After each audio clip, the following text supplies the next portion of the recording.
inspection uncovered the stacked goods of cocaine. The drug smugglers had planned a complex route transiting through Suriname, Panama, and Portugal before returning to Spain by road. 3 individuals have been arrested in connection with the operation. The massive haul was one of the largest in Spain's history. Coming up, The majority, I would say, is coming right across the border because it's bulk shipment. In order to make money, cartels have to move billions of pills, millions of pills at one time, distribute them, have those profits come back to Mexico. And with that, we'll be right back after. It's not a quick fix that the executive can just wave his wand and take care of it immediately. We do need to pass laws to give him tools or force him to the table, and to give a hopefully future President Trump tools. But the bottom line is they don't have any interest in sitting down at the table. Their interest is the chaos created by wide open borders. It is purposeful. It is being designed to flood the zone, to remake America. It's not just political. They want to remake America. They want to end Western civilization. They want to flood the zone with people from all over the world at a time when we have 50 million people who are foreign born in the United States. They are doing this for a reason. It is crass. Frankly, my Democratic colleagues are now the colonizers. They're going around trying to force their will and their beliefs on everybody around the world, including, for example, countries in Africa who dare to say that marriage is between one man and one woman. These Democrats are radicals. They want to remake our country, and they're doing it right now at our southern border. Republicans need to lock arms and stand up and defend the border instead of just preaching about the border and campaigning on it. They need to stand up and do something about it. And there's 22 Republicans who voted for that bad bill, abomination of a bill, should be ashamed of doing this to the American people, perpetuating open borders while funding the border security of Ukraine, Taiwan, and Israel. Congressman, blow to the country's biggest drug cartel. Colombia's military says it has seized more than 12,000 pounds of the drug. They say it was being stored in a small wooden house in the Nicole region in the country's northwest. It is the agency's biggest seizure of cocaine to date this year. One man was taken into custody. Coming up, shacking up with your sweetheart could help you save better for the future. Courtney Bryant. Hello and welcome. I'm Tom. Late this afternoon, Governor Brian Kemp held a conference at the state capitol and announced his plans to send Georgia National Guard troops to the U.S.-Mexico border in Texas. The governor saying that he's taking action in response to the ongoing immigration crisis, which he blames on the Biden administration. Fox 5's Deidre Dukes is live at the state capitol with the night's new details. Deidre? Yeah, that news conference wrapping up a short time ago. The governor announcing that he will be sending additional National Guard troops to the U.S.-Mexico border at the request of Texas officials. Now, those troops will join Georgia soldiers who are already there currently at the border. The governor announcing today that Georgia will send reinforcements, some 15 to 20 troops to Texas in the spring, who will assist with the construction of a forward command post on the border with Mexico. Now, this group of soldiers will include those with engineering, mechanical, and general purpose skills. The announcement by the governor comes following his recent visit to Eagle Pass, Texas, where he joined Texas Governor Greg Abbott and several other Republican governors to shine a light on the immigration crisis. Today, we reinforce our commitment to keeping Georgians safe, but also the right of states to defend themselves against threats when an administration in Washington is unwilling to step up and lead.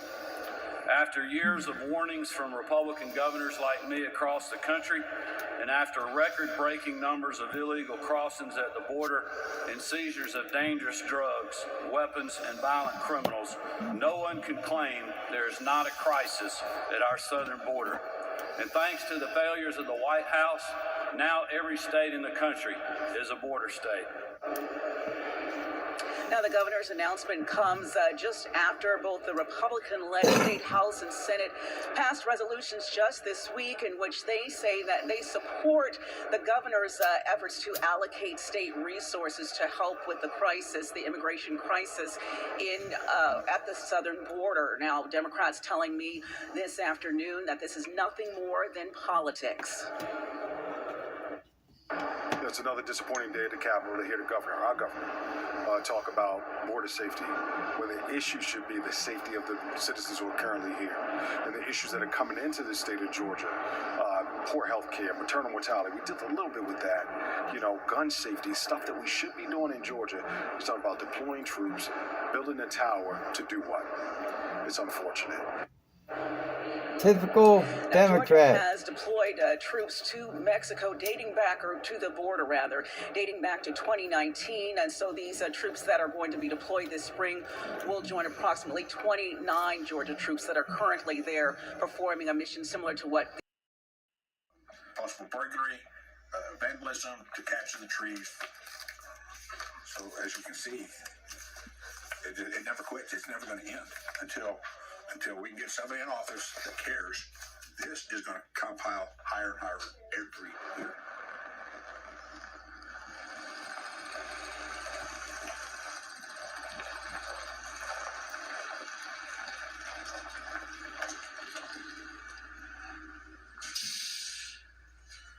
Human smuggling arrests by Kinney County Sheriff's deputies have quadrupled over the last 3 years.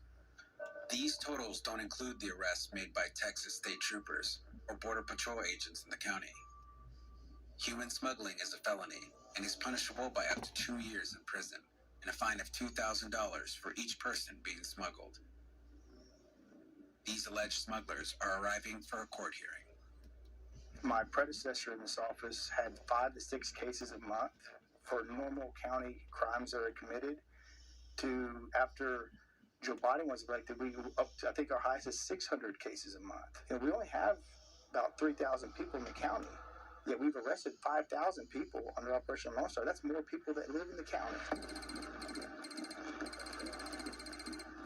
When someone gets arrested, they're magistrated in Val Verde County at the magistration center over there, and then they're shipped to the jails that the governor set up, which I think they're capable of holding 6,000 people.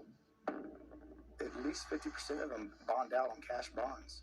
There's usually an ICE detainer on them before they bond out, which means the sheriff has no choice. He has to release them to ICE, who then does whatever they do. It's kind of a black hole.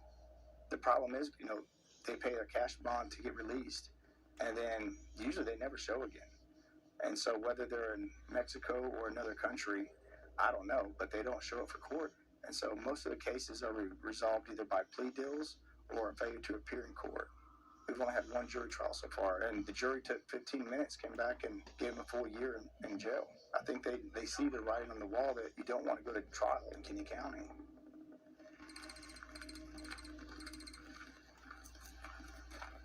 God bless Galveston County, Goliad County, and those that have sent resources down here to help us, that have backed us the whole, from day one.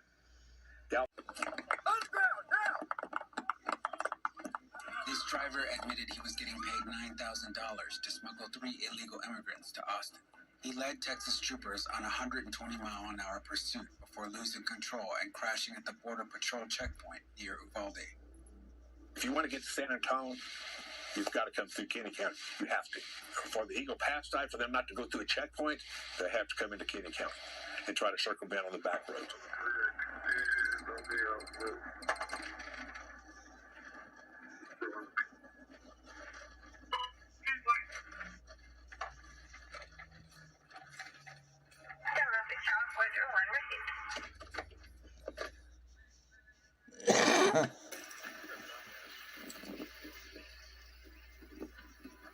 We got some in the trunk too.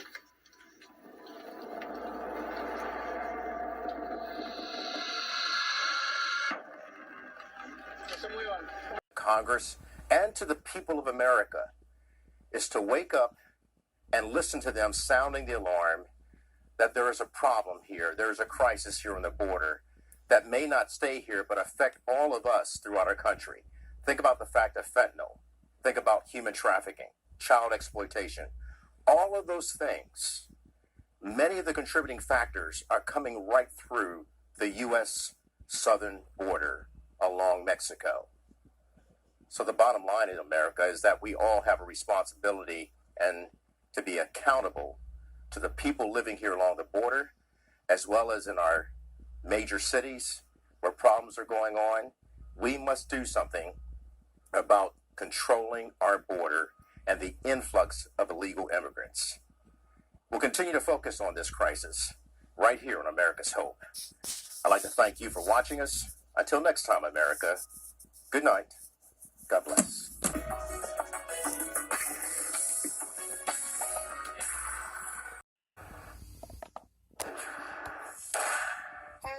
with a trigger or switch are demonstrated for Atlanta Mayor Andre Dickens. And that's so small, a guy could just carry that. The device is illegal, and Atlanta Police Chief Darren Shearbaum wants to make sure suspects who use them are properly charged. Russell worked last year to remove the triggers off of the street that makes a weapon fully automatic. We know this year the General Assembly will be considering legislation to make that a state offense. Because it is a federal offense only, we no longer have the ability to charge that in a superior court here in Fulton County. The chief boasts some aggressive results. In 2023, 3,197 firearms were removed from the streets. 477 of those weapons were stolen. 143 were rifles or shotguns, and 33 were those troubling ghost guns. I mean, they were manufactured in a manner that they could not be tracked back to certain crimes. The chief says gangs with guns continue to be the problem in the city. Investigators from APD arrested 140 gang members last year on 600 separate gang charges. We have been aggressively fighting the gangs right here in Fulton County and the region because they do engage in human trafficking and drug dealing and gun running and in robberies throughout the area. APD says Operation Deep Freeze was also effective and led to 87 arrests, 34 of those which were gang members, and 67 firearms removed from the streets. What happens to those guns? They remained in the custody of the city. For how long? Forever. And the chief says they keep those guns here at the Public Safety Annex because state law prohibits them from destroying them. We are live in Northwest Atlanta. Angelique Proctor. They should be destroyed. Angelique, thanks. Hundreds came out to for speeding at 99 miles an hour. Then the deputy smelled marijuana coming from his car. But things are about to get worse for him. The Coweta County deputy informs Laverne that he has probable cause to search his car because of the marijuana odor. Laverne says he understands because he too is a deputy sheriff back in Sumter County, South Carolina. You know what I'm saying, Sheriff? Deputy myself. You're a deputy, okay. Why are you riding around with folks that smoking weed? I ain't know this. If Laverne were a deputy, he might know that they have laptops, cell phones, and internet access, the ability to quickly investigate his claims of being a cop. Our deputy did an internet search, reached out to Sumter County Sheriff's Office. They let him know that they've never heard of this individual, and the deputy proceeded from there.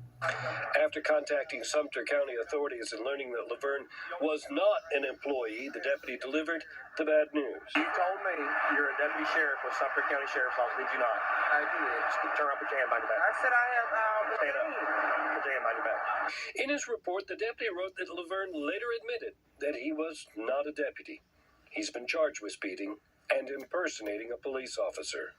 In Coweta County, Doug Evans, Fox 5 News. To Israel and the United States as the war in Gaza spreads tensions across the region. Still ahead, a local high school student is hailed. It's on the ground. His toolbox was flipped over. I broke the back window. We cleared out all the glass. Now I was too big to fit into the back window.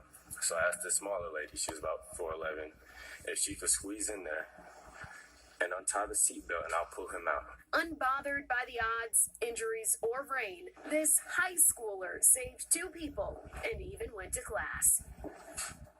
Yeah, I said impressive for a reason. Online, Gordon County schools have applauded Reynolds for helping after the car's hydroplaned. Paramedics told the district about the wreck. It turns out Reynolds didn't tell a soul about the accident when he did get to school. So, Courtney, Tom, how is that for a humble hero?